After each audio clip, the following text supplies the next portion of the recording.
The following announcement has been paid for by the WZWA Network.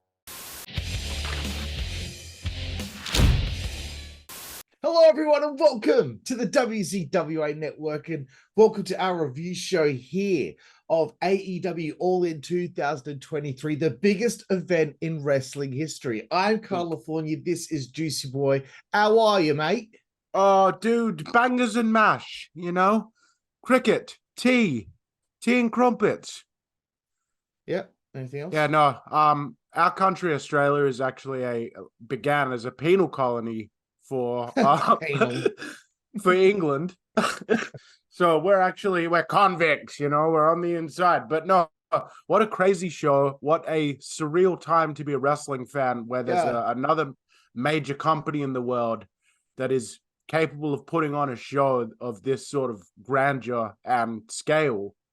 And it's really, I think this is the first time since I've ever been a fan that there's been another promotion that's been able to put on an event of that scale. This event being the first one that's rivaled sort of a WrestleMania size, in my opinion. So that's the most interesting thing about this. It's the event is going to be probably a polarizing event in some ways. I'm just going to say at the outset, I can't speak for California, but I'm a little disappointed, but I'm actually not going to be tearing this show to shreds. I actually thought this was... I'm not. No. Okay, so... But I thought, Jooseyboy, what we should do is we should do a whole review with the English accent, just to do it, just pay a bit of tribute to English fans. What do you think? I am certain people will turn it off immediately. They probably turned it off then. Yeah. So this one was from London, England, of course, at Wembley Stadium. 81,035 fans. That's a lot of fucking people. You know what I mean? Owen Williams here, offering something of an inside look at the AEW show from yesterday, All In at Wembley Stadium. I was fortunate enough to have pretty good seats for this. We were on the floor, about 20 rows back in front of the boom camera. A lot of people who were sitting behind that apparently got quite upset because they couldn't see the ring because this massive camera rig was getting in their way. So I do feel for those people. And from the sounds of it, Ticketmaster nor the event had appraised them of the fact that there would be a restricted view. So I think there's something to be worked out there. But as for me, I got a decent view of it, except for the bloke standing in front of me on top of his chair. But he was having a good time, so it was all good. What an atmosphere it was, though. Absolutely brilliant stuff to see everybody having such a great time during the course of the show.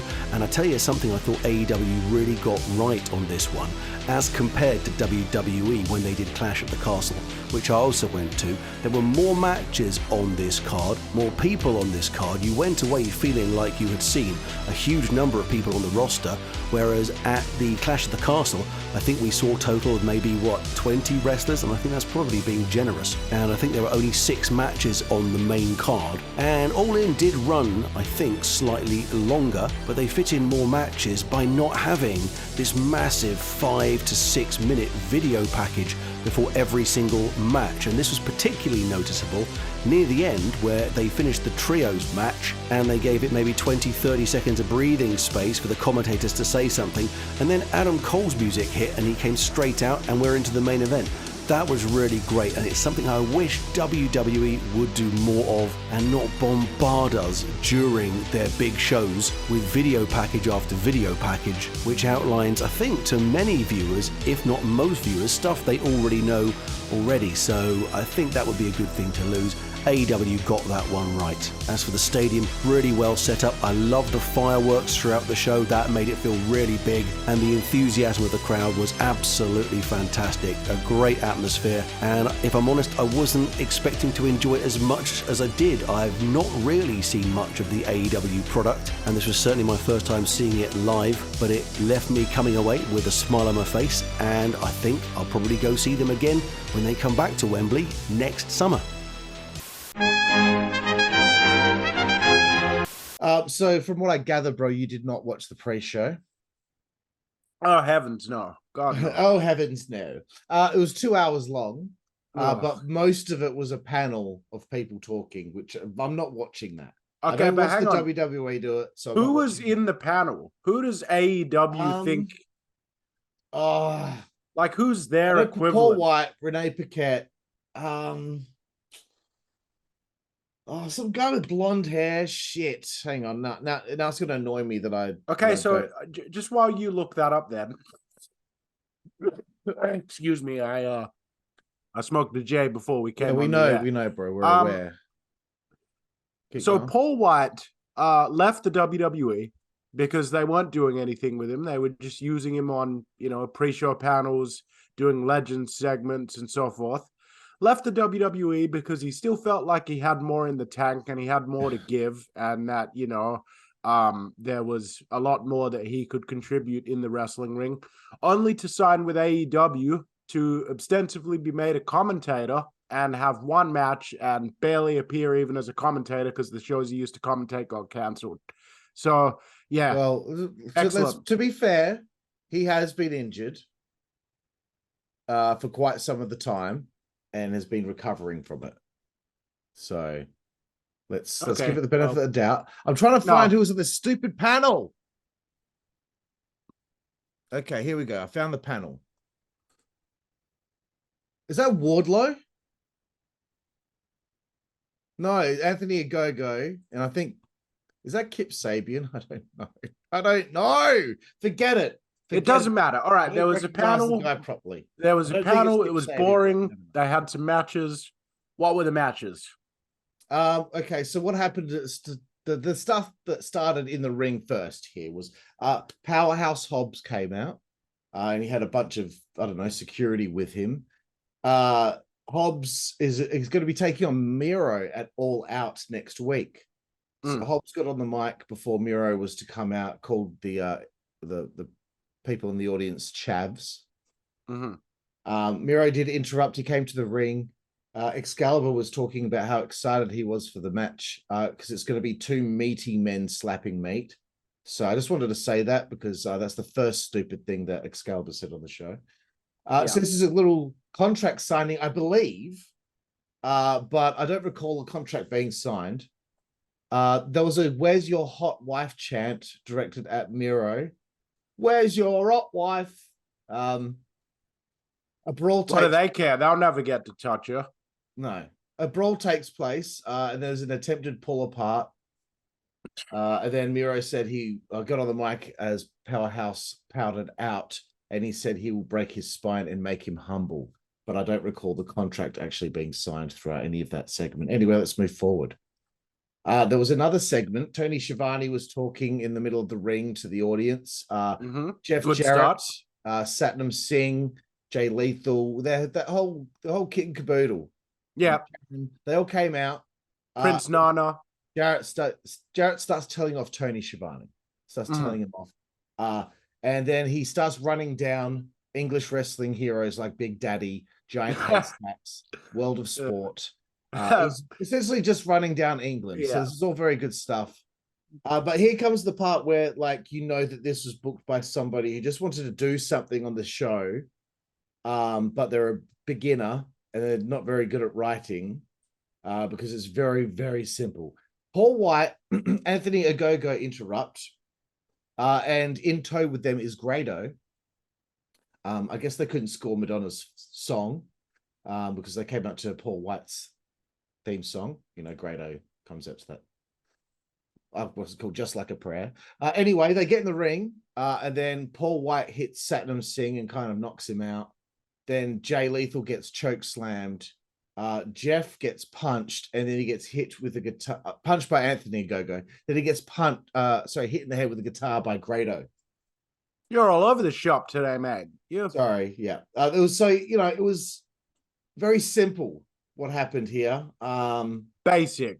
Yeah, fun, but booked by a novice. Okay, let's move forward. The final thing that happened on this pre-show that's worth mentioning, Ring of Honor World Tag Team title match. Aussie Open defend against Adam Cole and MJF. A lot of people online have been saying that they don't understand why you would want to put this on the pre-show, why you'd want to put Cole and MJF out there, before getting toward the main event. That's how I feel. I think this was stupid. Yeah, because okay, and I'll get to it. Because look, I understand the story has been one of the best received that they have had in a while, and I've seen some of it, and I think it has been quite entertaining. But I think it takes a specialness away from MJF and Cole for later on when they're out there on the pre-show. And the thing is, neither of them have made one like Tony Khan era Ring of Honor appearance, and they're getting a Ring of Honor tag title shot. Not only that, once again, if Ring of Honor on Honor Club isn't gaining a lot of followers or garnering interest, maybe it's because you mix the rosters too much and you have Ring of Honor guys appear on AEW TV too much. Why pay for a lesser product when you can see them free at AEW? I can't tell what was going to happen here, though, which is good because I can't see how the main eventers lose, but would they actually become Ring of Honor tag champs? That was something that I just couldn't really fathom. But look, I didn't write many more notes after that. I just thought I wanted to make a point about this Ring of Honor thing. Just is so confusing for me. I'll just quickly add a classic Jooseyboy addendum onto the end of that there and just say, regardless of how you want to justify it, and yes, the storyline between MJF and Cole has been great. I think that it's an example of like the things that Tony Khan does well. And, you know, it's worked out favorably. It's been well done. You know, I'm not taking anything away from it. It's still a mistake doesn't matter how basic the match is, to risk the big match in the main event of your biggest show ever. And no matter what you do, you're sort of giving away a bit of the mystique of it by letting the audience glimpse these two people in the main event in person before you actually put them on for the match. People can disagree with me. I know it's nitpicky. I see why they did the tag team title match the way that they did it. I can see the logic in terms of building up the storyline, which is something AEW needs. They need more consistency. But I personally, I'm a little more old school. I think that was something that was unnecessary. And I also agree with you about, yes, if you want people to sign up to Honor Club, I'd be more interested in Ring of Honor if I knew that was where I was going to see Dante and Darius Martin, for example, but I'm not going to see the Young Bucks in there. I'm only going to see the ROH people in ROH. Anyways, we're already starting to go long. Let's move on. But astute point, Carl. I thought that was well raised. Yeah, so they did with the tag titles, and they really did nail that double clothesline, which I kind of popped for the fact that that's a finishing move. So, okay, the pay-per-view begins, and I'm like, it's 4 hours long. Yeah. Yes, Nerdcore. I'm talking to a guy from hashtag Pro Wrestling on the Rising Network. Nerdcore, yes, it's too long. But in this case, it's not that big of a deal because it's the biggest show in the history of sports, apparently. Okay, so I let it slide this time, but other pay-per-views, no. Even WWE, it doesn't matter who it is. 4 hours is too long when you have a pre-show that goes that, half that length. Anyway. It's absolutely too long. Let's crack on with it. Shall we? The AEW Real World Championship on the line in the first matchup here, Jooseyboy. CM Punk, the champion, defending against Samoa Joe. So I'll let you take it away here, bro. What did you think of the opening contest? All right. This was my personal favorite match on the show. I gave it an A-. I thought that it was a tremendous example of how people that have been working together many times before, even if there have been gaps in between, when people have chemistry, when they have history in the wrestling business together and as friends, it translates into good work in the ring. I thought that this match was pitch perfect in the way that they paced it. I thought that it was brilliant the way that Samoa Joe missed the opportunity to hit a couple of his signature moves, not once, but twice on a couple of occasions. And the same in reverse for CM Punk trying to get the running knee in the corner on Samoa Joe. It just wasn't happening. So they did. That was the story that they told with this opening match. The classic, we've been in the ring a million times together. We know each other better than we know ourselves. That was the template for the match that they had. But then you had the added intangible of like, wow, this is certainly the biggest match Samoa Joe has had since he faced Brock Lesnar for the championship, which was several years ago by now. Mm-hmm. And it's also, I personally find it annoying, but you could say that it's intriguing that a lot of the fans dislike CM Punk and boo him.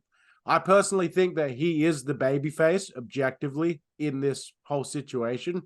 So I think it's stupid that half the crowd's booing him. But if they're going to, I like the fact that he plays into it. And that both of these guys, like Samoa Joe, there were times where he was really kind of vibing with the crowd, almost like more of the babyface. And Punk was kind of playing into those boos. And they were kind of doing role reversal. And it had a very sort of interesting feel to it. But yes, as I said, A-, amazing match. I really liked it. And yeah.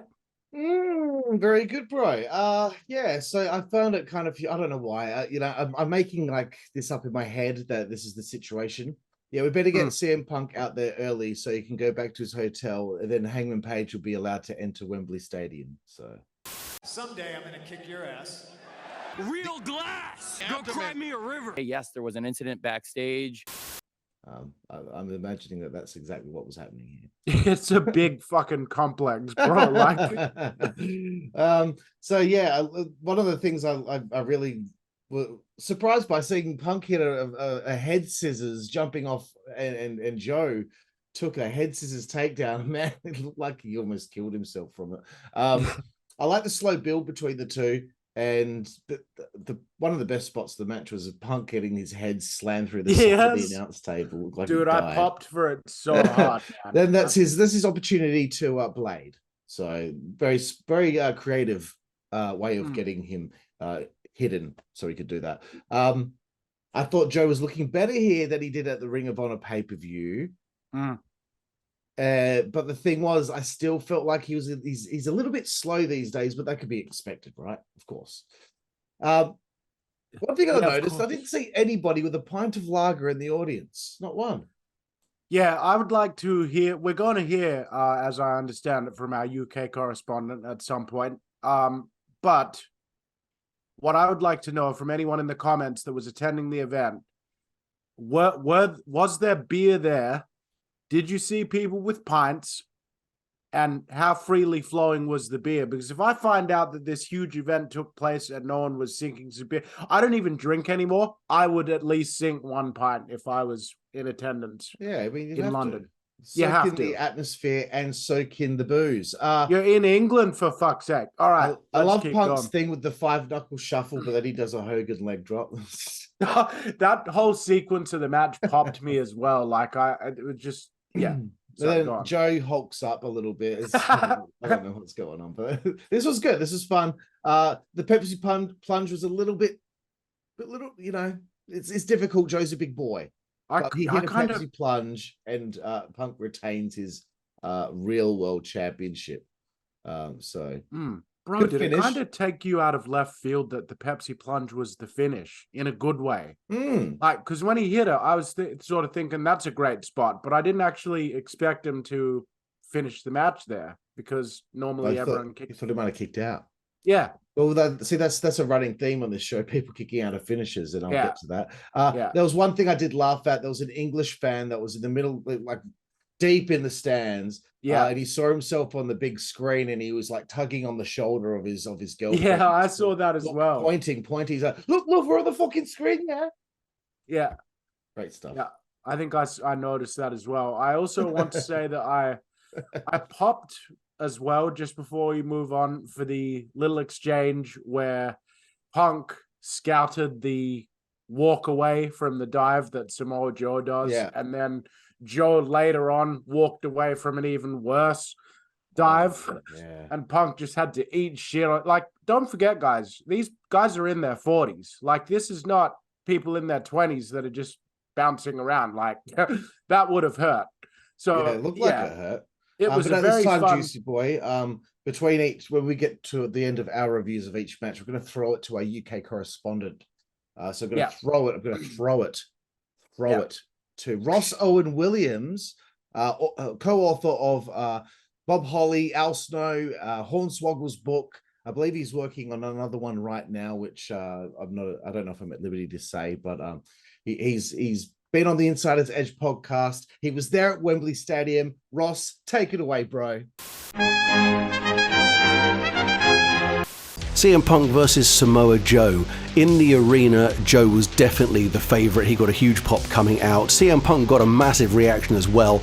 I was surprised to hear as many boos as he got, but evidently they've been leaning much into that whole he's kicking off things backstage and not quite politicking, but certainly throwing his weight around. I don't know how much I'm inclined to believe about him actually doing all of these things backstage, or whether it's being worked, or we're being worked to boo him on this one. But he was having a great time in the ring, and this felt like a really fun match to watch. Both guys really engaged, both guys worked really hard, especially given their comparative age to a lot of folks on the roster. I'm not saying they're old or anything, but they've been around for a long time, and who would have ever thought when they started working with each other back in Ring of Honor and the indie circuit back in the early 2000s that they would be in front of 80,000 people one day with that very match in Wembley Stadium. Great match, both guys worked really hard. Punk bled a gusher earlier on, and that took me by surprise because, again, more used to the WWE product than not seeing blood anywhere on that one. And they got the finish right, the big move off the top rope, no mucking around, 1, 2, 3, spot on, really good stuff, great opener. And there we have it. Ross Owen Williams with his thoughts on the first match and his experience there at Wembley. Let's move forward, Juicy Boy. Absolutely. We've got a 6-man tag here. Is it a 6-man or is it an 8-man? I don't have it all written down. I think it was a So it was Konosuke. It was Takeshita and Bullet Club Gold, which is Juice Robinson versus Kenny Omega and versus Kenny Omega the Golden and Shower Elite, which is Kenny Omega, Kota Ibushi, and Hangman Page. Shit. Yeah. All right, take it away. Many hours ago. Here we go, bro. A multi-man match. Number 1, yippee. I think sticking Kenny in a multi-man takes the special away that they've created around him. I understand also the history of Kenny and Kota, but why has Kota earned a spot on this card? That's some favoritism right there, mate. Because there's people have been in AEW for all this time and they're not going to be on this show. Yeah, Kota Ibushi has been there for a cup of coffee and he gets to be on the big show. Yes, I understand that they have a history. Okay. Yeah. I did like the part where Kota hip upped and he got slapped in the face by Jay White. I'm not going to read out every note that I've written here. Nah. But there's one thing that I was really unhappy with. Okay, Takeshita got thrown to the outside. Kenny's getting himself all ready to do his dive. He bounced off the one rope, then he goes to the other, and he does his. It's a spectacular dive. Let's say it is. It's spectacular. But Takeshita, he was thrown out to the outside of the ring, nowhere near the spot where people usually dive. Yeah. And you see him walk all the way around. Yeah. And stand right there with the other guys while Kenny's doing the. Yeah, to catch him. And I'm sorry, that's just terrible, man. If you're going to do the dive, you got to at least do something to them to get them in that spot in the first place. You can't have them walk around and then stand there to catch you. Come on. And if that's the case, then try and get the cameraman and the production team not to shoot it. Yeah. Hate that stuff. It's infuriating. Fuck, we're already like 15 minutes. I expect better from them, bro. I expect better. I do as well. The Kenny dive. The English fans should see it, but we can concoct a scenario where it's not so blatantly fake. Thank you. I also I second that. Wait till your turn, bro. Yes. Go ahead. Go ahead. Rick Knox. Nah. Okay. You'll be allowed to chime in here, bro, if you want. Okay. Okay. Thank you, Jim Ross. Excalibur talking about Rick Knox pleading with the wrestlers in the ring, and JR just says, "Well, count him. You can disqualification still exists in this match." Whatever it was that he said, and I was like, "Yes, thank you." He actually made a number of comments. So the first comment that he made was in that moment that you said, where he said, "Well, why doesn't the ref use the count?" But he actually, for the rest of the match, he continued to mention it, like, "Oh, I'm having trouble following who the legal man is because the ref's not enforcing it." And I just want to say, I was saying this off air. You know what I'm about to bring up, Carl. Yeah. I saw a post on a group earlier where they were shitting on Jim Ross, saying that him calling out the referee for not enforcing the rules was quote unquote unprofessional and quote unquote going into business for himself, and that he's lost it and he shouldn't be out there anymore. Okay, that's not true. There were a number of us in the audience that when JR was making those comments, we were like, thank you, JR. Because everyone that actually cares about professional wrestling and the rules and making it look real was sitting there going, why the fuck is the referee just letting the non-legal men from both teams do what the fuck they want right in front of him? And last I checked, this wasn't a tornado. Mm-hmm. That's what it's about. You can criticize if you want whether JR should really be making those comments on the air, since we all know what he's referencing, right? You can make an argument as to whether he'd get away with something like that in WWE and still be on the broadcast the next day. That's fine. But the argument as to whether he was in the right or wrong, he's absolutely in the right. He's not out of touch. He's still in touch with what wrestling is.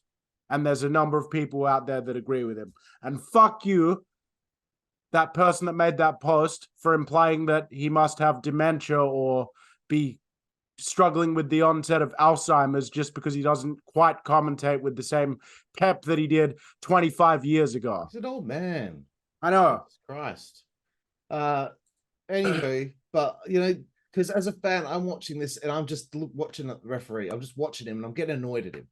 I'm getting annoyed at him because he's not trying at all to enforce anything.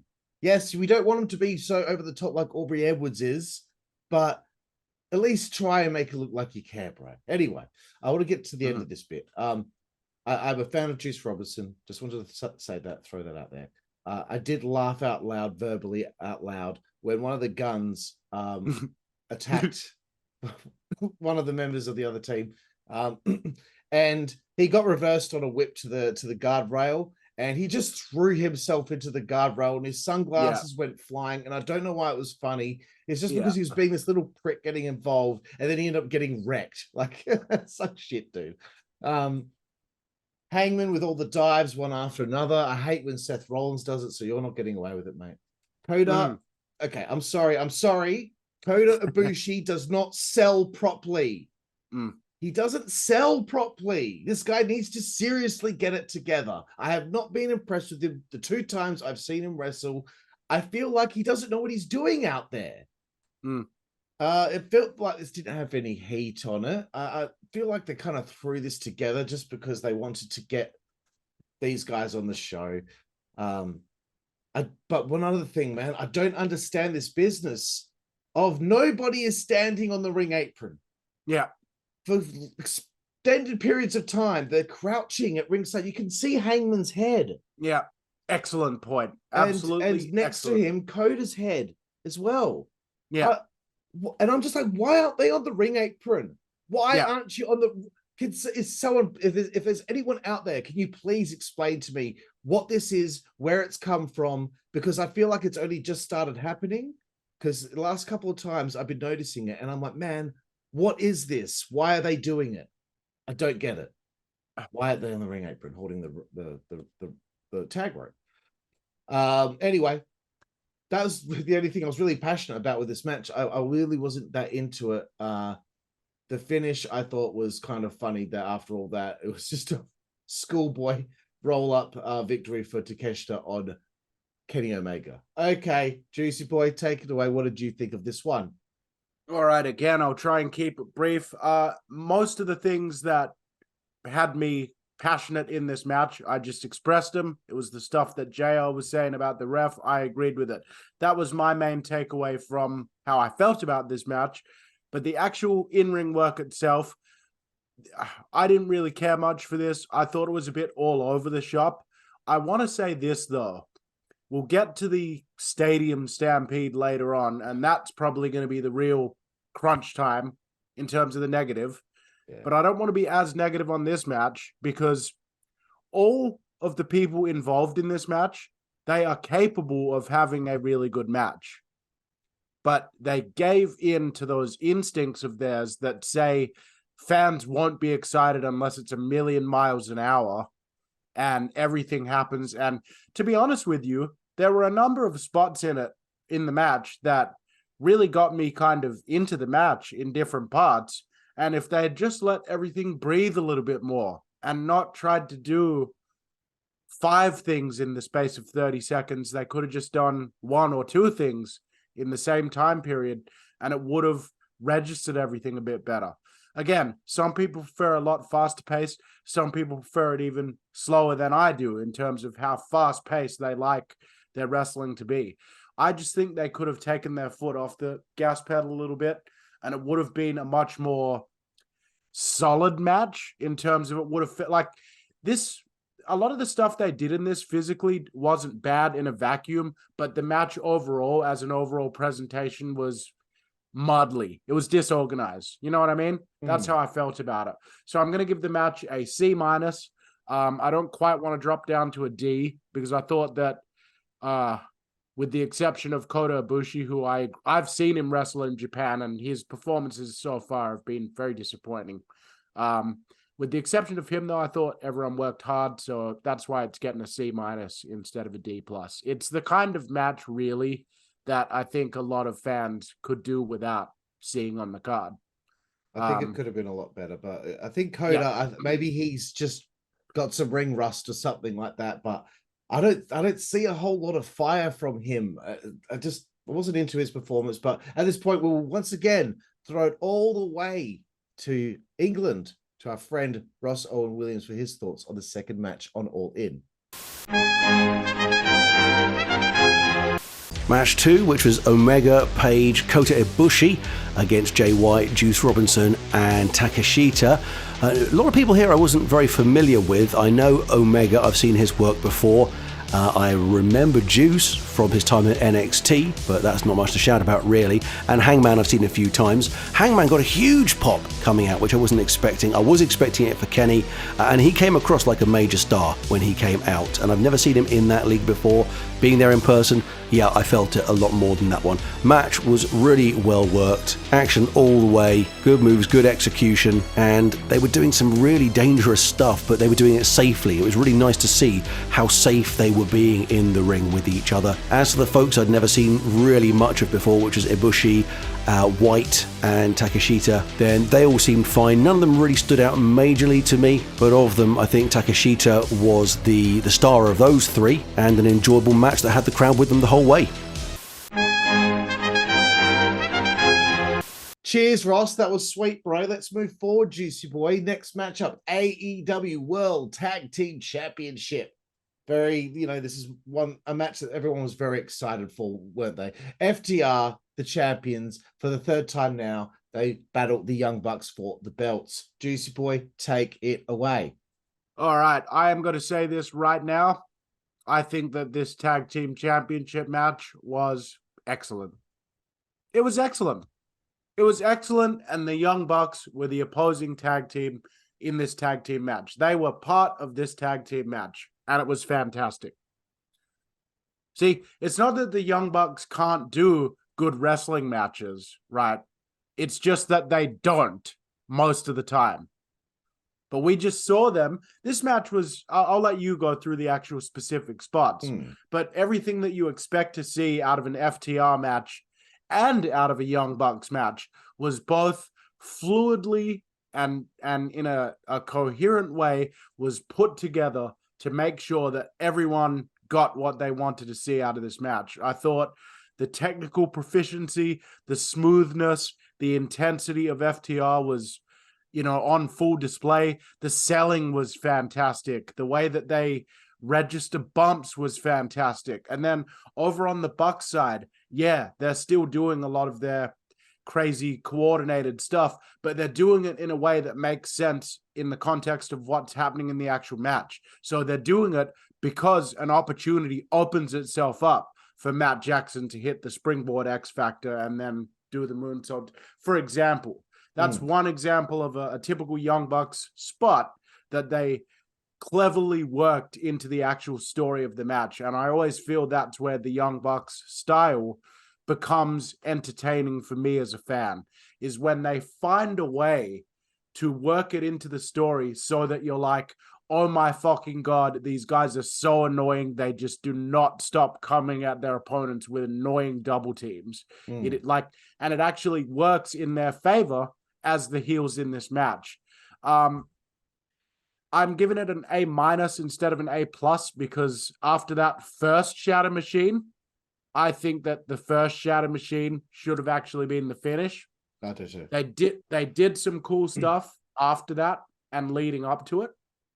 And I see why they didn't make the first Shatter Machine the finish to a degree, because after they kicked out of that first one, I really thought that, oh man, they're going to have the Bucks win this fucking match. And I really didn't want FTR to lose the belts just yet. Yeah.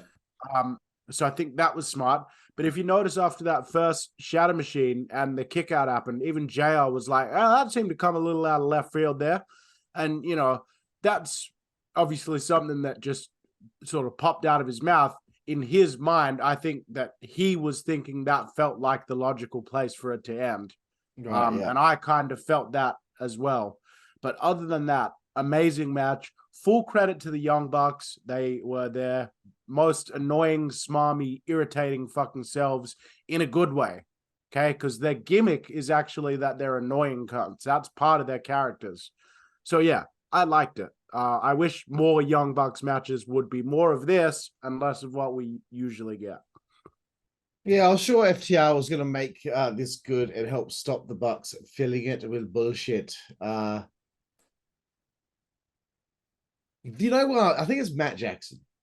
Yeah, he does the multiple Northern Light suplexes. Yeah, that's him. Bro, they don't work. Okay, they don't work. It takes you too long to roll through and get your opponent to stand up with you. It doesn't work. At least with the Germans, when you get multiple Germans, you can keep going and keep movement.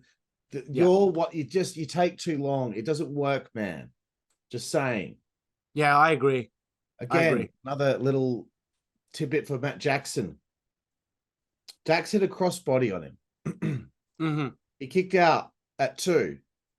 His feet kicked, but his shoulders were flat on the canvas. So big no there, dude. Come on. Very robotic kick out. I noticed that as well. Yeah. One thing I get confused with these fans, right? Yeah. So one Young Bucks on the ground, one member of FTR's on the ground. The opposing tag partners both one after another jump off the top rope. Yeah. And they both catch knees on the splash, so they're both screwed up, the splashes that they were attempting. And fans started clapping. Like, what are you clapping? They both fucked up. Like, what are you clapping the reversal? I don't know. The idea of clapping the reversal like that doesn't work.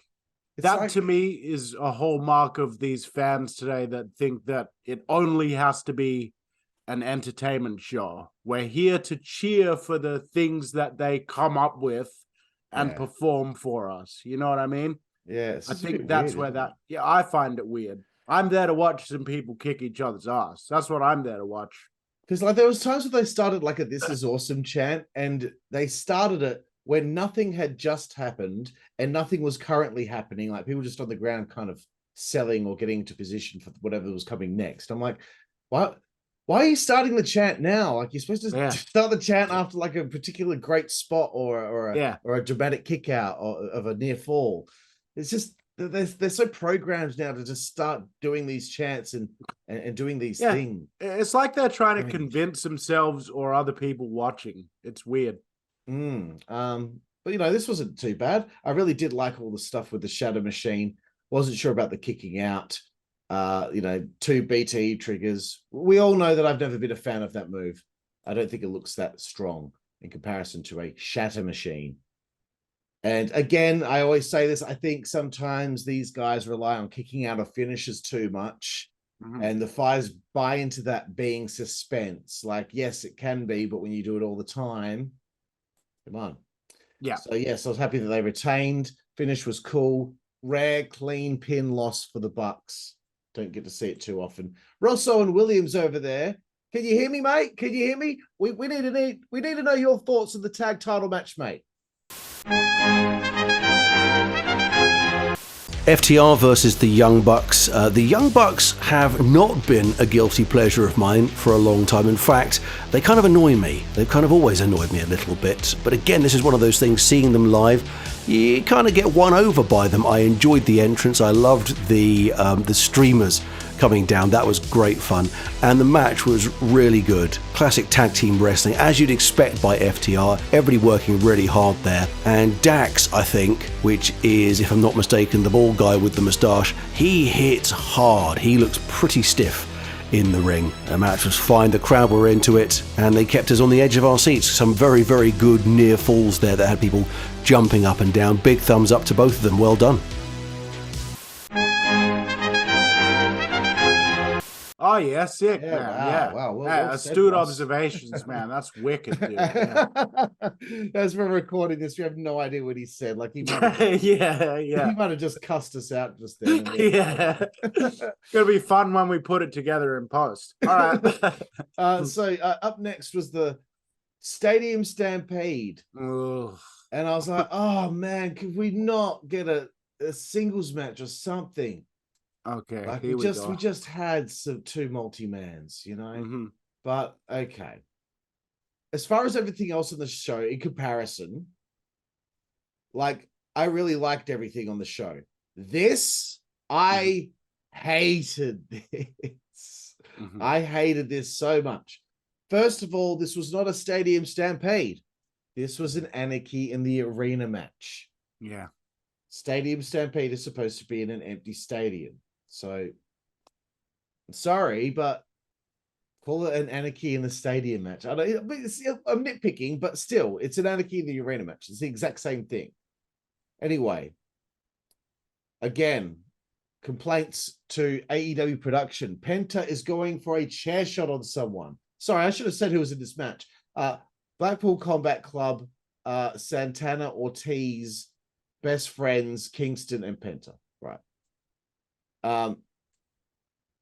Okay. Oh man. Okay. Penta. Oh, I wish I could talk to you about this, bro. You can't hit a backstabber by holding a chair on someone's back.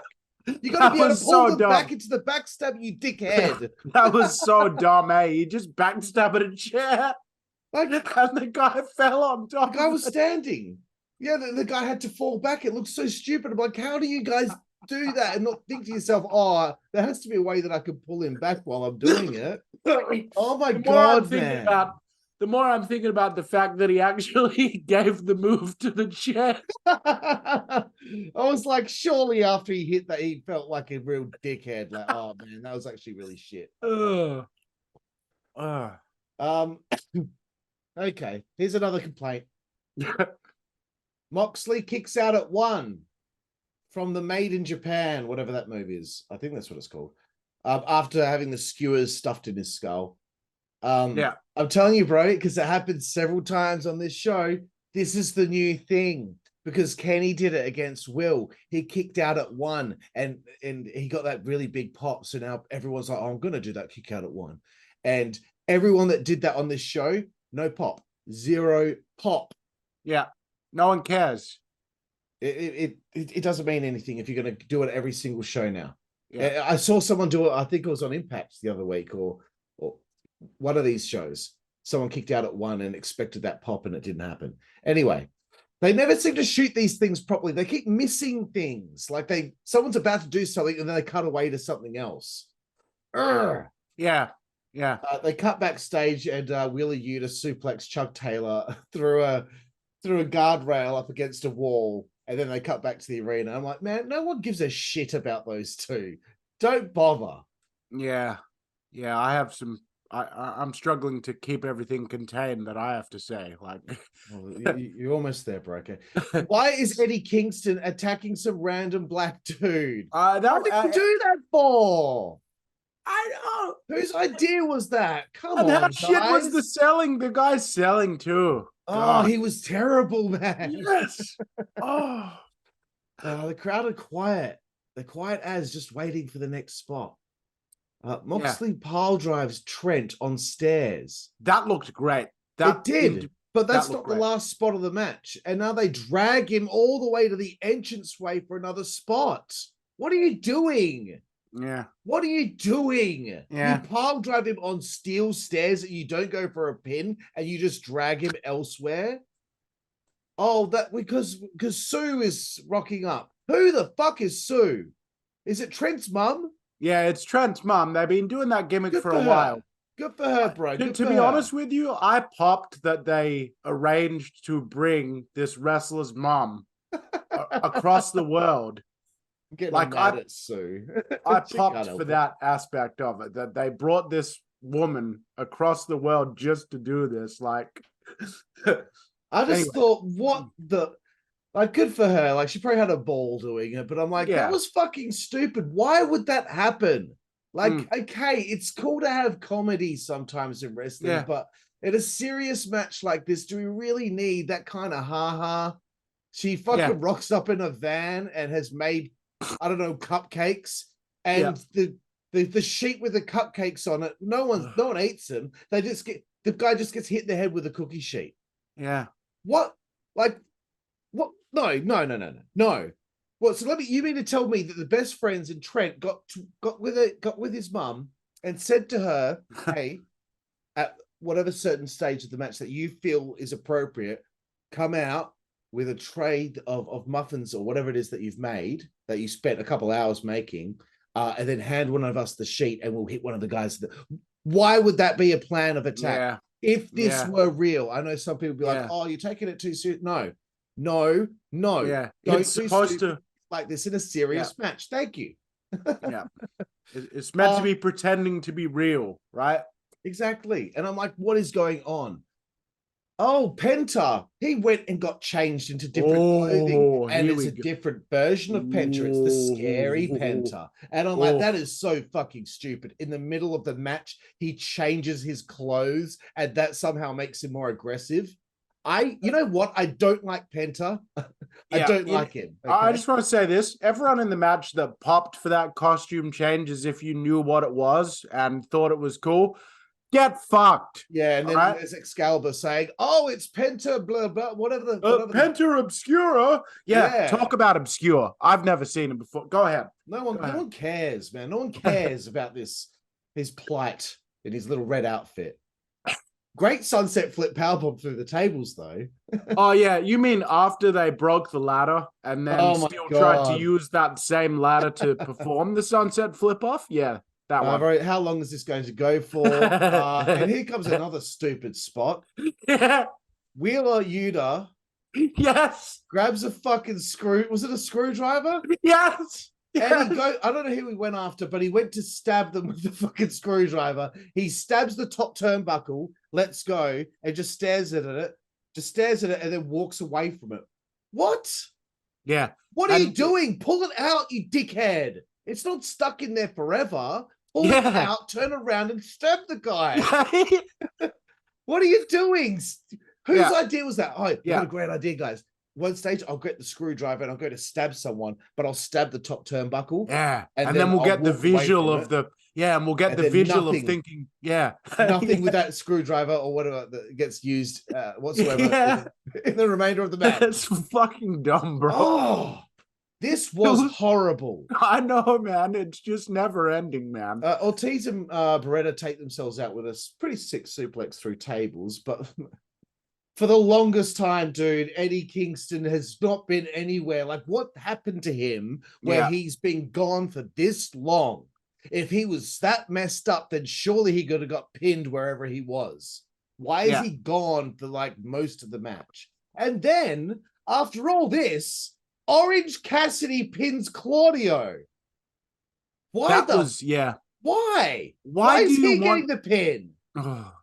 Isn't the angle between... Oh, who cares? Yeah. They always do this shit. There's an angle between two people, this multi-man, but then they just have two of the... I can't and also, let's... Okay, I'm assuming it'll be my turn now. Go for it, bro. Okay, so this match is getting an F. It was absolutely the worst part of the show. It sucked completely. It exemplifies everything that sucks about AEW. Jon Moxley looked like one of the drug addicts from downtown Cincinnati that he claims that he grew up around. He looked, and I just want to say this actually, the best looking overall athlete in this match besides Cesaro was Trent Beretta. Yeah. Everybody else honestly didn't really look like they were stars. Santana and Ortiz for some reason didn't coordinate. and one of them was wearing actual ring gear, and one of them was wearing like the jeans and boots and a singlet like it was a street fight. Yeah. Okay. Then Claudio Castagnoli and Eddie Kingston don't like each other in real life, and they have this controversial issue going on, and they're going to be opponents in this match. Yet, Eddie Kingston's not the one to pin Cesaro if Cesaro is going to get pinned. Like, the thing with Pentagon Obscure where he came out with the red outfit, I was like, no one fucking knows what that is. No one knows what that's supposed to be at all. He came out and they were like, oh, it's the different side of Penta. You're a masked wrestler. We can't even see one side of you because we can't see your fucking face. We don't need a second costume with a second mask that's meant to exemplify that you've gone to some different place. Rey Mysterio doesn't need a completely different costume. He just turns it up a notch when he's upset because that's what's happening to the character in that point in the story. Yeah, Penta gets upset. He's like, that's it, I'm going backstage and putting on my other outfit. Yeah, let's keep going here. The ladder that they plan to do this very dangerous sunset flip from through these two tables is flimsy as fuck. It's not got the rungs on both sides. It's got the rungs on one side with the ones on the other side that Pentagon can't climb. Alex, whatever his name is, whatever. Alex Abrahamez, I think it is. Is it Abrahantes or something? Abrahantes, that's right. Alex Abrahantes has this stupid outfit on, looks like fucking Mickey Mouse, red jacket, white gloves, standing there like a fucking idiot, holding up this ladder. Then, while these two guys are fumbling around because they're trying to get their footing right because what they're about to do is, extremely dangerous, the ladder fucking collapses underneath them awkwardly. And then the camera cuts away and the commentators are like, oh, well, that's just a part of, what happens in wrestling. Things go like that. And fucking, it cuts back a short time later. Alex has helped pick the ladder back up and now he's holding the pieces together so they can do the spot again. Just get a different ladder. Just get a different fucking ladder and do it more safely if the original one breaks. Don't try and awkwardly cobble it together. Okay, where else do we go? The broken glass with Moxley. Oh. You can tell he wants to look like such a fucking badass. He absolutely was by far the worst performer in this match. This match is a disgrace to Cesaro. The fact that Cesaro left WWE, probably on the advice of some of his friends that work in AEW, and was told probably that he was going to be used better, is disgusting. He is absolutely being wasted in this fucking stupid faction, which nobody gives a shit about the entrance music. Nobody thought it was fucking cool when they came through the crowd. And yes, a lot of this is just my personal disliking, but my opinion wouldn't be so negative if the match wasn't a complete and total insult to my intelligence. They didn't try to make anything look like it actually really hurt. The brutal stuff that they actually did meant nothing because they kept on just getting up straight after it. Like, Orange Cassidy dipping his fist in glass isn't going to make a punch from him suddenly not be being punched by a weakling cunt. All right? The glass is going to cut you. He's still physically way smaller than the guy he's using the Superman punch on. It looks stupid. There's more things I could go. I could literally do an entire video on my personal channel that would probably go for about 45 minutes, just going through every way that this match was an absolute crime against humanity, practically. This fucking sucked. I hope I never have to see this match again, except for when I listen to other podcasters hopefully rip it to shreds. Yeah, it was a shit stain on an otherwise not too bad show. This would have been almost another 9 out of 10 event. It would have been approaching that territory. This match alone precludes it from entering that territory. And so this time, let's hope that this man concurs with us. Our UK correspondent, Mr. Ross Owen Williams. Hey, Ross, mate, let us know what you thought of the match. Maybe it was better in person. The Stadium Stampede, absolute insanity. This was. I was in the audience quite near to where Mox and his team wandered through. That was quite cool seeing those guys so close up. And after the lunacy started, before I get into that, Orange Cassidy came off as a star in his entrance. He came off really, really well. The little scribbled picture on the video package worked really well, so there's definitely something there with old Orange Cassidy. And the match was just absolute insanity. I did miss a bit of it because I went to the bathroom, so I won't claim to have seen it all. I did see Moxley get hedgehogged with those skewers. That was absolutely insane and quite revolting. But he seems to like that kind of thing, so fair play and just absolute insanity. And I don't know if you can say well done to the folks in a match like this, because I don't want to encourage this kind of thing before somebody gets really, really hurt. But for what it was pretty exciting. It was absolutely wild, and the audience absolutely lapped it up.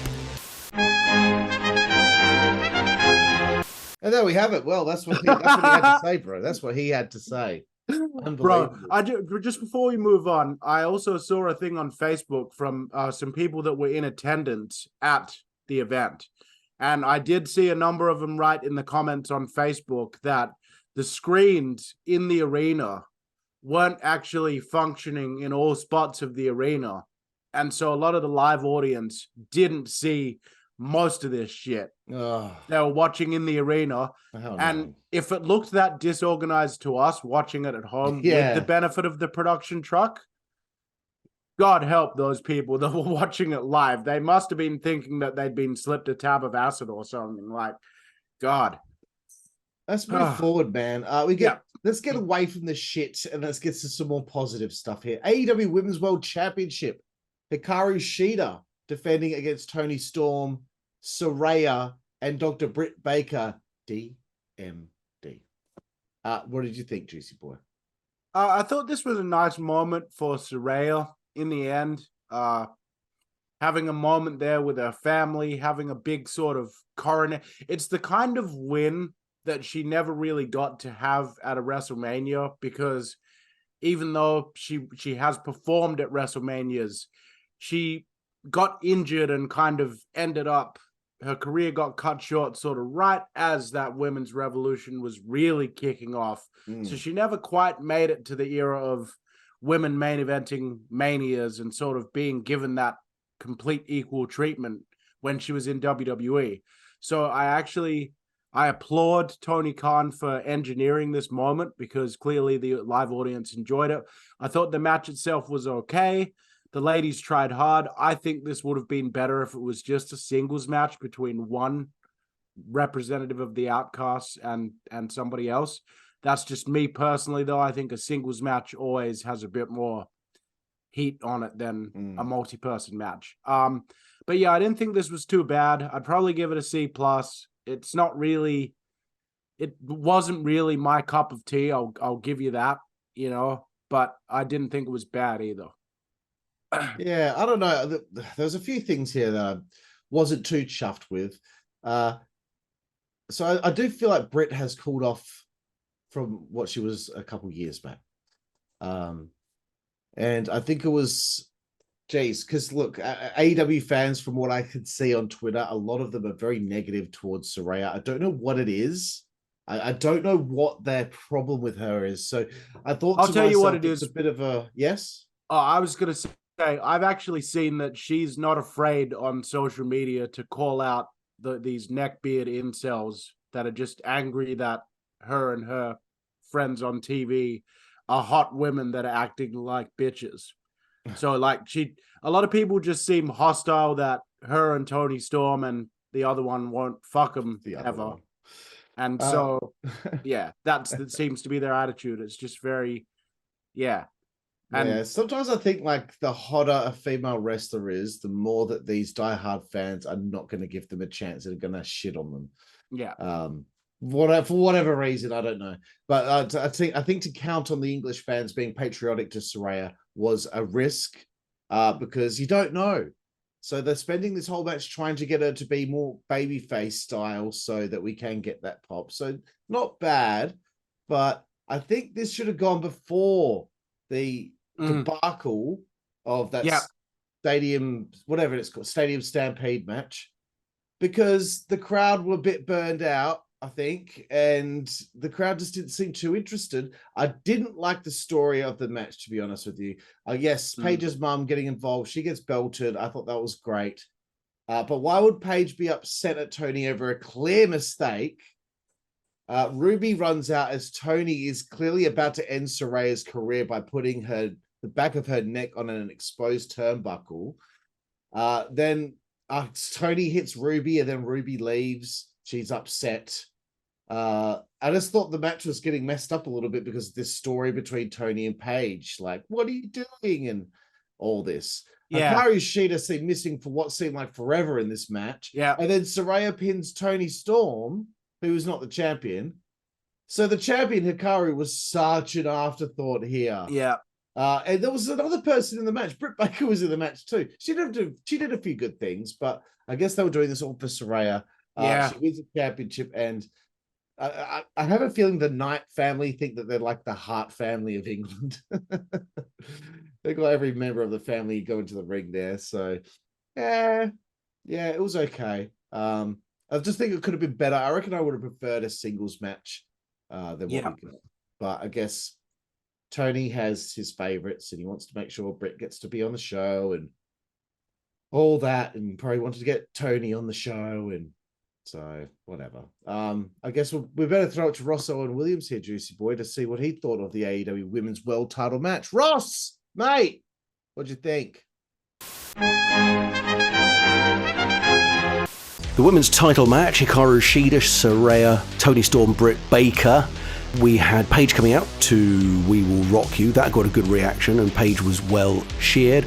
Not as cheered as I thought she would be by the British crowd, but I've never been a major fan of Paige or Saraya, so that didn't really surprise me that much. Toni Storm, I think there was a bit of a misstep, and I don't know if this is something that she's been doing all the time, but coming out to God Save the King or God Save the Queen, I think was a little bit on the nose given Queen Elizabeth died just last year. So I think that was a bit of a misstep. And there were a few people in my section looking around at each other kind of awkwardly and thinking, not really going for this. So that was a bit weird. Would have made more sense if she'd had a crown or been going into that entirely, but I didn't get what they were doing there. Didn't work.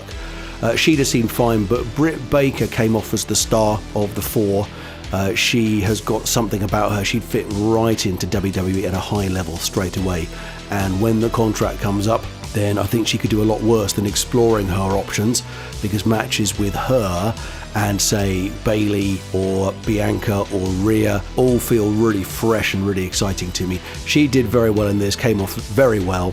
Match was all right, it was there, and didn't really last too long, so that was okay. Crowd were okay with it, not majorly involved, and probably the weakest match of the card so far, but certainly nothing terrible.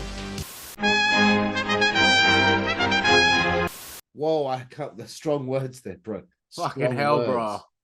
What a take. All right, let's move. What a take. The next one, bro. Coffin match. Swerve Strickland and Christian Cage take on Sting and Darby Allin. I guess another one I'm interested in getting your thoughts on. Here we go. So a rapper came out for Swerve. Fast forward. Anytime I see music like fast forward. I don't care. Such a prick. It doesn't matter. It's not wrestling. Popping at Christian, literally wearing the TNT championship. Luchasaurus walks off backstage. Christian just still has the belt. He didn't even win it. It's Luchasaurus' title. Yeah. What a dig. And later on in the match, like, we'll get to it. Sting with the English accent. I love it.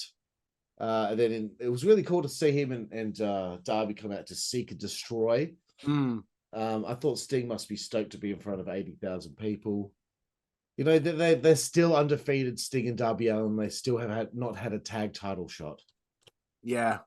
You must have popped for the black cricket bat, bro. Oh my God, bro. I popped for a lot of... I actually thought this was good. This is really good. Darby with that lion salt and a cannonball through the ropes with his hands actually tied behind his back, like with tape. Do you realize how hard that would be? It's way more impressive seeing that than seeing Orange Cassidy with his hands in his fucking pockets. Yeah, no one cares Orange Cassidy. But I see Darby, right, in this match. He's with Sting. He's done the same thing for years now with Sting, bro. He's done the same thing for years. It's the same story being told over and over again. They've got to do something interesting with him. I think it's getting a little stale. I did laugh at Sting he couldn't put him through the table the first time, Swerve. Yeah. So he just ends up jumping off and sitting on Swerve through the table. Yeah. And then it got an even bigger pop than the original splash would have got, because it was just funny that he did a leg drop.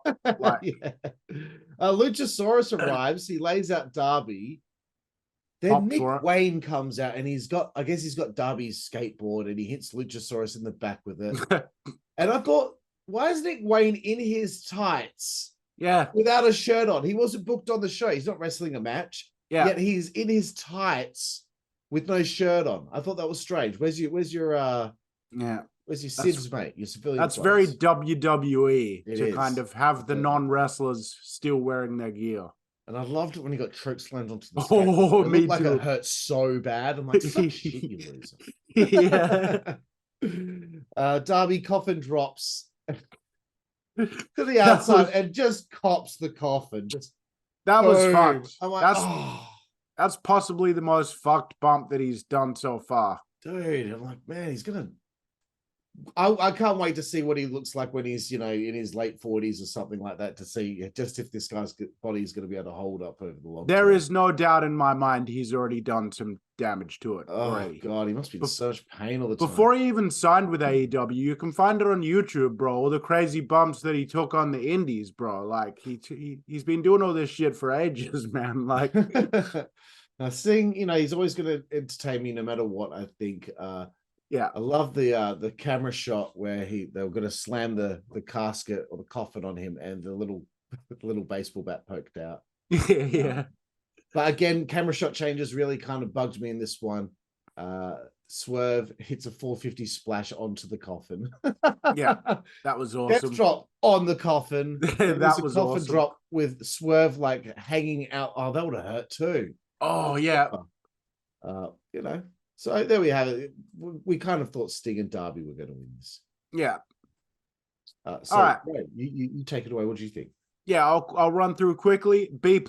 I pretty much agreed with everything that you said. See, this to me is where AEW shines when they do their gimmick stuff. They have two characters in Darby Allin and Sting that it makes sense to do this kind of thing with those characters. So you can allow yourself to get invested in it in a way that you can't necessarily when they try and force these gimmick matches onto all sorts of other crazy random people on the roster. I thought that this was an extremely physical match. I thought that this was the best performance of Swerve that I've ever seen. I know a lot of people have been very high on him for a long time and what he can do in the ring. I think he's just another very good high flyer, of which there's now a lot of them in wrestling these days. But this showed me something, this performance of his. I think that he really showed that he's got guts. I think everything in this match was very physical. I loved when Sting was desperately trying to shut Swerve into the casket, and Swerve's putting his fingers in between the lid and the edge, and Sting's like sitting on it and trying to like break his hands. That is what you should be doing in a casket match. I wanted to point that out because here's a rare example of something that AEW outdid WWE on, and they've only done this one coffin match in this example here. They actually had people in the coffin struggling to not have the lid be closed all the way, but they went beyond. Like if you see a casket match in WWE, the guy might get thrown in there and then he'll roll straight back out, or he'll be thrown in there and he'll block the lid from being shut, or he'll punch him or throw something or whatever to get out. In this, no, they were actually 95% of the way to having the match win, and people were having to stick an ankle or a hand out of the edge of that coffin, or the baseball bat, as you mentioned with Sting, to invalidate the match from being called. Yeah. I just thought it was a masterfully booked, well done match. And I want to take the time to actually give credit where it's due. This AEW, one thing they have never really had a misstep on is how they've used Sting. There is respect for Sting. You can clearly see he's beloved. They take care of him in the ring, and he in turn seems to be very eager to do as much as he can, to add as much as he can to his performances in this what we have to imagine is the twilight of his career by this point. So yeah, really well done. And I don't remember, did I give it a rating, bro? I don't recall. I do not recall. I don't recall. I'm gonna go ahead and I'm gonna give it a B plus. B plus, very good. And I guess we better throw it over to our UK correspondent, Owen Williams, author extraordinaire. Ross! Hey, Ross! What did you think, bro? The Coffin match, Swerve and Christian against Darby Allin and Sting. Well, Christian got a huge response when he came out, and I was involved with that, certainly. One of the few I made a lot of noise for on the night. Always been a major fan of Christian. Great performer. Seems to be getting better with age as well. Absolutely phenomenal. In that very, very rare group of people like Dustin Runnels, who just get better and better and better, and you wouldn't know that they are aging because they're so smooth. Swerve was fine. Sting was great to see in person. I've never seen Sting in person, despite having been a fan since 1989. So that was pretty cool, and certainly the Metallica music being brought back for him for this was excellent. Crowd went mental for him coming out to that, and the match was great fun, pretty much exactly what you would expect. Absolute craziness, great effort from all four folks, plus the extras in the match, and a send 'em home happy moment with Sting and Darby getting the win at the end. And on a side note, really good to see how AEW has really bought into and is using Darby, because he's a guy I think they can really bank on here. I don't see Darby ever really fitting into the WWE. So AEW really going behind him, they can be confident, I feel pretty sure, that he's going to stick around and he's in for the long haul. So absolutely go with him, and let's just hope he doesn't hurt himself too much on the way. What? Well, I never. Crazy, man. Crazy. It Never must have been heard quite someone an use such experience. foul language in my life. either. Yeah, what an experience it must have been to be there live, man. All right, so like... Moving forward, Jooseyboy's favorite wrestler, Chris Jericho, taking on Will Ospreay in this matchup. Coming up next. Jooseyboy, how did you feel that your boy Jericho went? Well, honestly, I mean, people that have been watching our channel for some time will know that I'm not a big Jericho fan. I'm personally, I disagree with his politics and his basically everything about who he is as a human being. I find repugnant, right? And as a wrestler, I've found him to be lacking for the most part since, not just since AEW, but basically since his last WWE run and the stuff that he did in New Japan. He's been going downhill like since around that time, in ring I'm talking about. However, I have the misfortune of having to tell you that Chris Jericho had a great fucking match here. Like, well done to Chris Jericho. I really thought that he stepped it up here. Not stepped it up in terms of, you know, oh, he just barely made it through. I feel like Jericho's headspace was in the right. It was just right for this match. Like the ideas that him and Ospreay came up with were far more creative than I'd anticipated. When they first booked this match, I thought it was going to be sluggish, slow Jericho kind of holding Ospreay back from doing a lot of stuff that Ospreay could do, or Jericho was going to try too hard to keep up with Ospreay and look foolish doing it. Unfortunately, neither of those things happened. We ended up meeting at a point in the middle where Ospreay carried his end of it by doing a lot of the flashy, impressive aerial stuff that people want to see from him, but Jericho reverted back to the kind of match I feel like he would have had in a cruiserweight championship contest in WCW. He was using high impact, a lot of suplexes, a lot of strikes in transition to try to bridge from one spot to the next. He busted out the top rope Hurricanrana, which even at his age, at age 55 or whatever he is now, he always nails it. His head never even comes close to touching that mat floor. The lion salt as well, he always nails it even at his age. I'm never going to take that away from him. You know, it takes skill to do that. Like the fact that Jericho is in his 50s and had this kind of match, a lot of people probably watched it and don't realize how physically taxing that would be on somebody of his age. So I am going to eat some humble pie and say I'm very impressed with this match. Impressed enough to actually give it a B+. I thought that it was a really good match. It pleasantly surprised me. Oh, by the way, I just Googled it. Jericho is 52. 52. Okay, there you go. So I was like, finally a singles match. Oh, I am definitely skipping the part where there's a musical performance here with Fozzy. I didn't even watch any of that. Chance. I never even saw Fozzy on the screen. Like, that's how much. I'm serious. I never even saw a glimpse. Like, yeah, that's what I was doing, just like that. Yeah, I'm sure Owen Williams will be letting us know all about that. Yeah, tell us how the performance was, Rossi.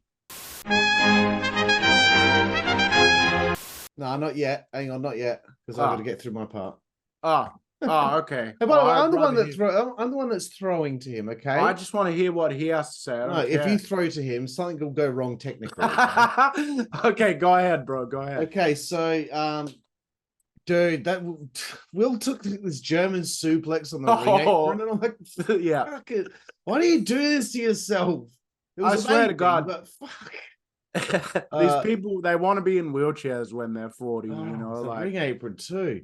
A few great reversals that were taking place here that led into the walls of Jericho. But again, Will kicked out at 1 during this dramatic period of the match.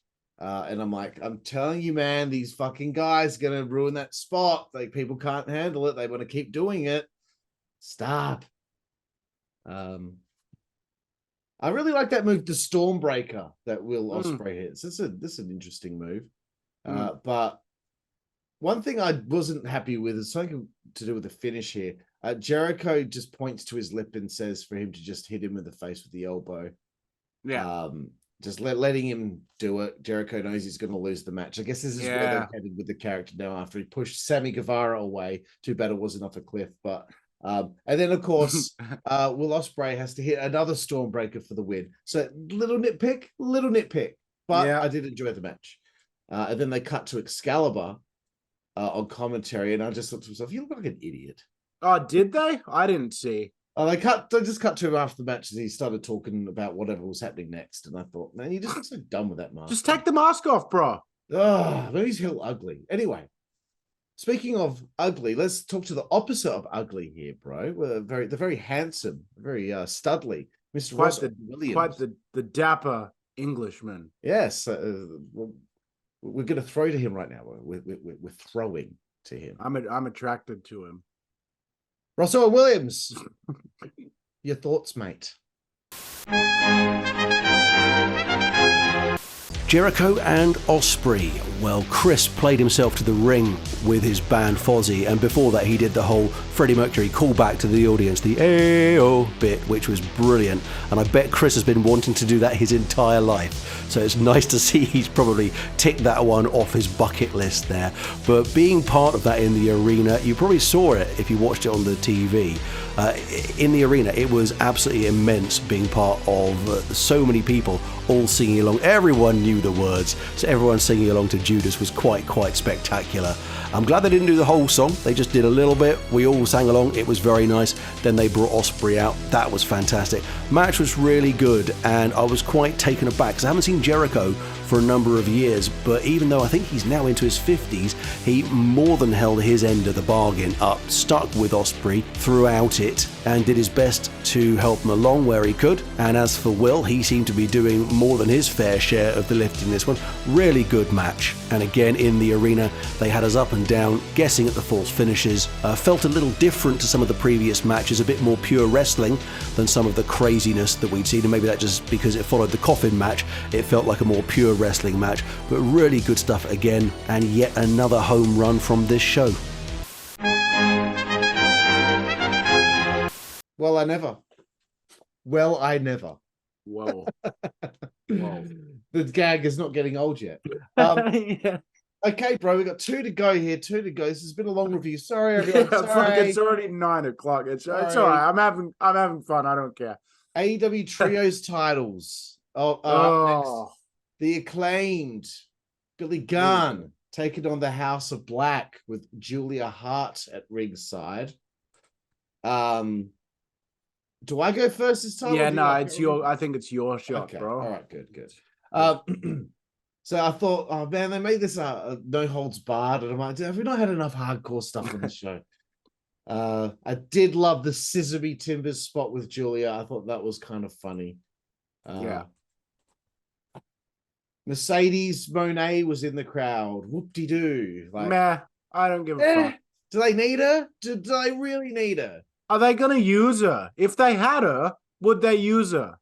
Like, they don't use half the people they have. I know. Trust me. me. What are they do with her? They'll end up putting her on ROH. They're just gonna, she's gonna take someone's spot, you know? Yeah. Whatever. Anyway, I'm sure that's what the boys from #Pro Wrestling were going nuts about. That was a point of the night where I left the chat because I didn't want to be spoiled as they were watching it live, and I did not realize that this was, live in the UK was at whatever particular time of the morning it was when I was talking to them. Anyway, yeah. I laughed at Brody King just eating a barricade, charging. I don't know who he charged at, but he charged at him, went for a crossbody, just ate barricade, bro. Yeah, suck shit. Did notice Billy moving slower than I remember. He hit the one and only on Malachi. And at this point, you're like, you know what? I think the Acclaimed Billy should win. Although, you know what? This match probably, I don't know. I just feel like that they haven't really put a lot of emphasis on this championship since the Elite lost it. Yeah, remember how everyone said it was going to be revolutionary and it was going to change pro wrestling? Like, this was going to be normal. We're going to have a trios title now. And, it's just, it's a waste of time, I think. But anyway, Julia pulls Aubrey out the ring during a count, which is a nice little spot. But we get some more kicking outs of finishing maneuvers. Brody King kicked out at 1 as well. He kicked out at 1 after getting hit with a big move. He kicked out at 1. He got hit with the elbow drop off the top rope, didn't he? Kicked out at 1 again. Great job showing everyone that it's fake fuckface, because no one thinks that you're that tough in real life. Why did they let several people do the spot on the show? Stop it, everyone. If you all see this, no one does it for 5 years. Not one person does it for 5 years. Stop doing it. Stop kicking out at 1. No one thinks that you're tough. The Undertaker never kicked out at 1. Fuck off. Like, and I'm talking deep into the match. I'm talking after having been hit with a finishing move. Yeah. Sure, kick out at 1 at the beginning of the match. Yeah, Not of course. Yeah, drop down shoulder tackle. Yeah. Press, you're kicking out at 1, but you don't, not after you take a fucking pile driver or whatever the fuck, Yeah. Drop down shoulder tackle, kick out at 1. Anyway.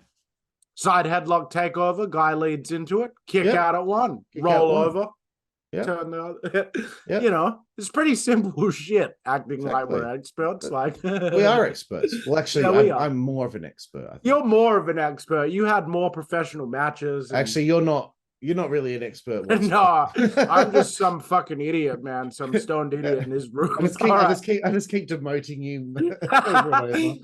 All right, here we go. Let's keep moving.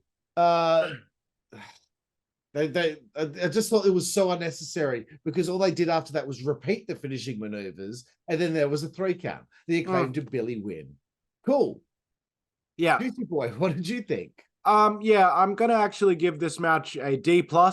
I thought that this match was, while not necessarily bad, it was, and I'm going to use another one of my big words here, Carl. You ready for this one? Here we go. This match was superfluous on this show.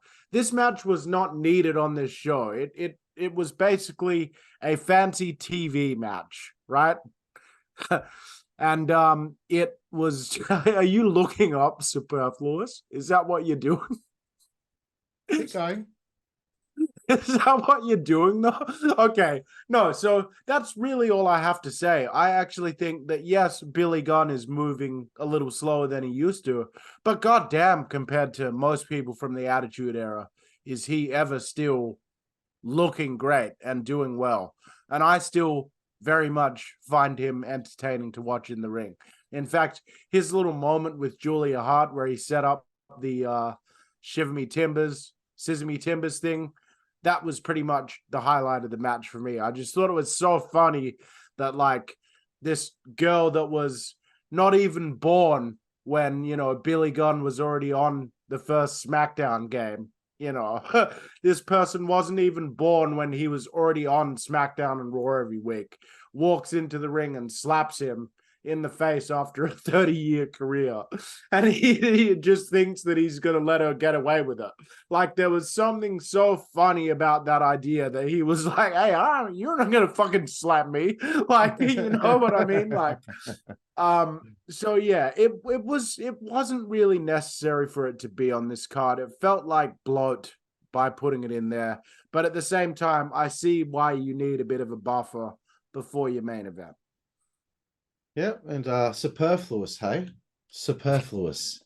And the definition of superfluous, everyone, is unnecessary. You could have just said unnecessary. Yeah, like the definition is just another word. But you decided to say superfluous. I hate you. I know you do, bro. But speaking of the opposite of hate, let's go to someone I love, and we're going to throw to Ross Owen Williams on his thoughts on the trios title match, brother. Brother. House of Black versus the acclaimed and badass Billy Gunn. Well, I'm very aware of Billy, given that I got to train with him back in the day. We're talking about 2010 here, and I'm very pleased to be able to say he helped call my first match that I ever had. Lovely bloke, by the way, and he looks fantastic, doesn't he, for a chap of his age? He is in great shape, and he's moving around that ring very well as well. A bit slower than in his prime, but still absolutely fantastic stuff from Billy Gunn there. I wasn't very familiar with the Acclaimed before this, and from the House of Black, Brody King I wasn't very familiar with.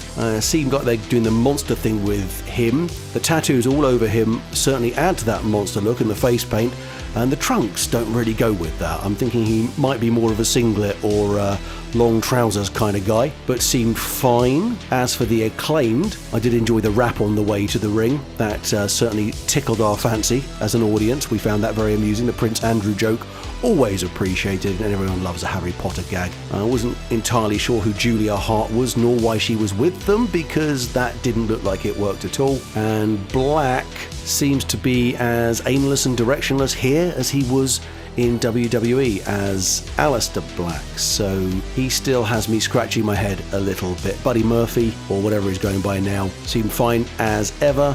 Max Caster, very good in the ring, very much enjoyed him, and the other bloke, Bowen, seemed okay. Good match, bit messy in places, but the audience were into it, especially towards the end. Great to see Billy and the boys get the win, and hearing 80,000 people do the Scissor Me Daddy chant to Seven Nation Army was quite something, and not something I'd ever thought I would experience. So there you go. I suppose that's one of my bucket list, not that it was there in the first place. Either way, great fun. Yep. Fuck, far out, man. Dude, never thought of it that way, man. Like, yeah. Wow. Incredible. Okay, good. So, like, what's up next? I don't know, man. After that, I don't even know if we should even bother continuing with the review. I mean, how are we going to follow that?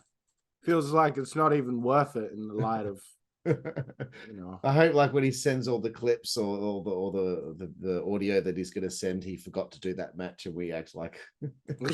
Yeah.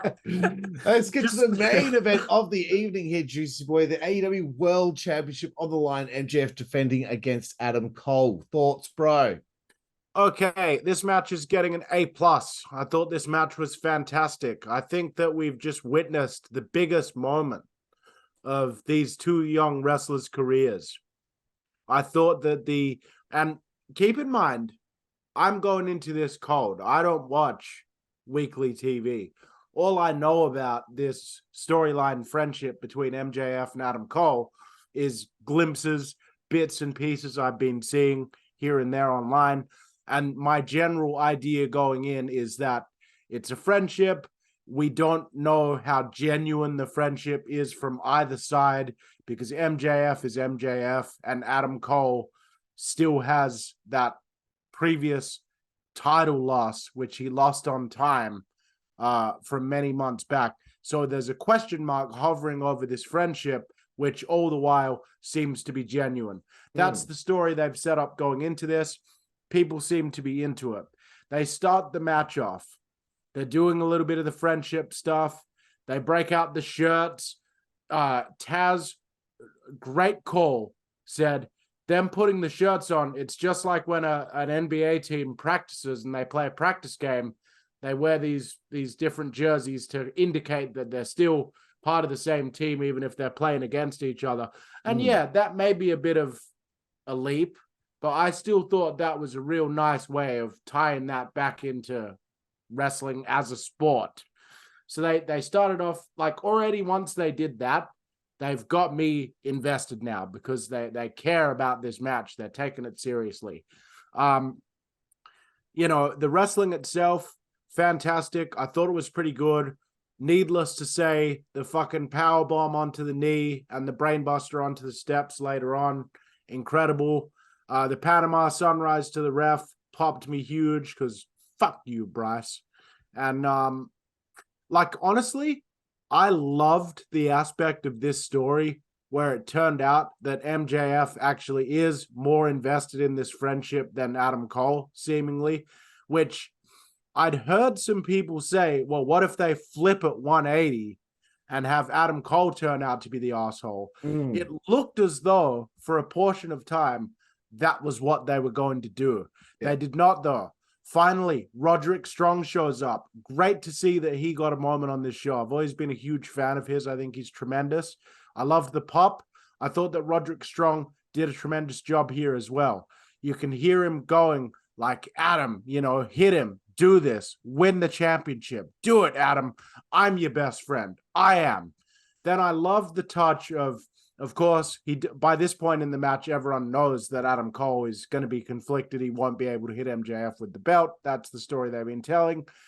Drops the belt. He's almost in tears. Instead of getting all angry and picking up the belt himself and trying to go after MJF, Roderick Strong, this is why, that would be the natural instinct most times in that situation. He's decided to not do what his friend said. His friend's going to get pissed off and try to take matters into his own hands. Instead of doing that, Roderick Strong just looked hurt and just walked out disappointed. Like this person I thought was my best friend would rather trust this person that's only been his friend for recent and who we know is an asshole. He'd rather trust them than trust this guy that he's been up and down the road with for years as part of the Undisputed. That, again, beautiful storytelling touch. All credit to Toni. And then I just thought it was a tremendous match. I allowed myself to really just get invested in it as a fan. I knew that MJF was going to do amazing, but I also thought that Adam Cole had his best performance here that I've seen in a long time. Possibly, this is probably his best in-ring performance that I've seen since he's came to being in AEW. And the thing that really topped it off for me was I love how at the very end where they had that hug, you could tell that hug was not working the angle or working. That was a genuine hug, a genuine explosion of emotion like, oh my God, we just did this. We just had this huge pay-per-view main event in front of 81,000 people halfway around the world from where we live. After 15 years in the past, these guys were fans like everybody else, and now they've, achieved this incredible thing. And there was as a wrestling fan, if your heartstrings don't get tugged on a little bit during moments like that where genuine history is made, then I don't think that person is truly a wrestling fan. I thought this was tremendous. I think that even though I have my problems with AEW, bro, this match and this finish and this whole match was a moment in history for this company, and definitely at the biggest moment of these guys' careers so far. Astute points there, bro. Astute points. Yes, I thought this was the best match on the show. Well, one thing I want to ask about is like, you know that mask that MJF wears when he comes out? Yeah. I don't know. I find it a bit superfluous. But you know it's what not I mean? though. He needs to protect his eyes from camera flashes during the entrance. Nah, bro. it's superfluous, bro. No, it's not superfluous. Nah, I it's think it's completely superfluous. useful. No, No, it's it's not superfluous. superfluous. It's superfluous. It's useful. It's not superfluous. It is. You're This is the match I superfluous. am most interested in, bro. This had to be the main event. Even though I found the tag team match that they had on the pre-show to be a little bit superfluous. Yeah, that was superfluous. That was definitely the most superfluous. You know what? Now I don't really think it was that superfluous. Okay, go ahead. It's fucking 9:20, bro. Okay, look, yeah, I'm liking the story between these two, okay? But you know, with an MJF match, you're going to get some actual good wrestling. I'm excited. There was okay. One little thing. You didn't even say a compliment yet. One little thing. There was a spot where Cole started to act like a heel. The referee was completely out of place for the spot. Cole was supposed to be pulling the referee in front of him before MJF charged and clocked Cole. Yeah. But the referee was nowhere near him, and the referee just runs in and stands in front of Cole, and then Excalibur tried to explain on commentary that Cole grabbed him by the belt. No, I rewound it. The referee just blatantly ran in front of Adam Cole. Yeah. Which one is that? Is that Bryce Remsburg? Yeah. Yeah, okay. Yeah. And I actually don't dislike Bryce's refereeing. I just pop for him getting fucked up because I've been watching him since he was on the indies. Right. And it's so just satisfying to watch him just eat shit, you know, like Yeah. No, I don't know why. It just is like, yeah. No, I thought it was necessary. I thought it was the opposite of superfluous. it was very unsuperfluous. Yeah, it's not superfluous. So here we go. MJF's dive, his facial expression afterward, pop. Yeah, and it was like a hell good dive. Like he clearly is easily able to do it. Yeah. Cole clearly starting to be the heel. I was really enjoying the story here. The suplex on the stairs. Oh, god damn. That was fucked, man. That was fucked. The commentator's Cole, perfect. Sorry to interrupt. That's Perfect okay. Cole. MJF, he can't tombstone Cole onto the announce table. Cole ends up tombstoning MJF onto the announce table. Mm-hmm. MJF copying a destroyer from Cole, and then on the way down, his last ditch effort before he hit the ground, he quickly kicked Cole in the side of the head. I thought that was pretty funny. Also tremendous. And then that we do the thing with the double clothesline into a double pin. Now we get to the point where Cole again asks for 5 more minutes, and MJF, this time, showing that he's matured, he's changed from the last time when he said no. He said, we're going to keep going until there's actually a winner. Yeah. Bro, yes. MJF pulling Bryce in the way and him copying the Panama Sunrise. Loved it. Eat shit, ref. Yeah, like so yeah, some good drama at this point in the match. See how a story means more. See how story and a backing story that's being told of the match. See how that means more than just hitting moves. Yeah, absolutely. Look, I don't want to be a prognosticator on where this is going. Roddy's attempts were superfluous in the end, and Adam Cole exsanguinated their friendship, leaving Roderick Caligulous. And did he? So he drained all the blood out of their friendship. Is that what he did? That's it. He's drained all the blood out of their friendship, and it left Roderick Caligulous. And I have to say, man, like I really feel like this review has been it's really been a confabulation. Yeah, I feel a bit confabulated by it. But I'm not done. Hang on. Just almost done. All right. MJF wins with a small package. Cole is a real tit at the end here because he didn't. He denied Roddy's help. You know, it was a great story. It was very serendipitous, I have to say. And of course, we get what happens after the match there. We'll have a nice little cuddle together. So, match of the show is the main event. Very good. So, I do believe that brings us to the end of our review here for All In London, and I know that we've gone long. I just want to throw it to Ross. That's right, Right. we do. Man, UK we correspondent. Let's chuck it to him. Yeah, bro. Whoa! Wow. Gee willikers. Fucking hell.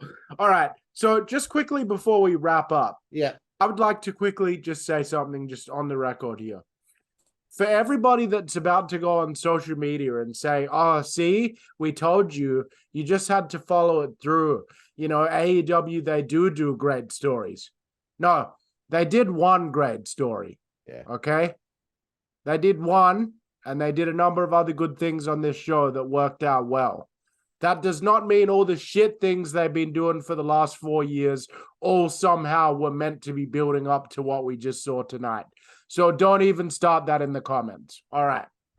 Look, sometimes they get it right, and I think they get it right when they allow the wrestlers to have more freedom with the story, and they're not just relying on Toni repeating all these angles that we've seen over and over and over and over again, because he's run out of ideas. You only have ideas for so long. You can't be brilliant forever, you know? Yeah. Jesus. It's almost as if since he's hired some agents and he's actually listening to some other people, the show is starting to get a bit better. Who would have thought that experienced involvement from experienced wrestling people would actually make the show better?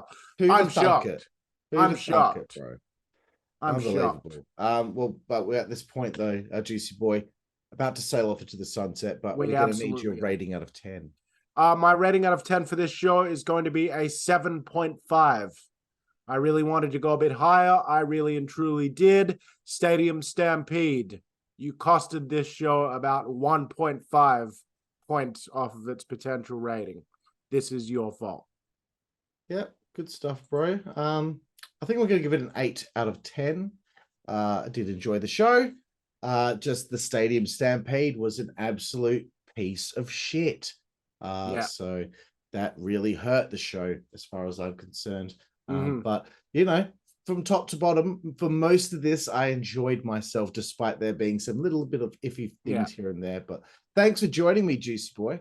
Yeah, no fucking worries, mate. And we also want to thank Owen Williams for his help on this show as our UK correspondent there in London, England. So I'm Karlifornia. This is Juicy Boy. Thank you for joining us once again here on the WZWA Network for our AEW All In review. And guess what? We'll see you down the road. Thank you. Stupid.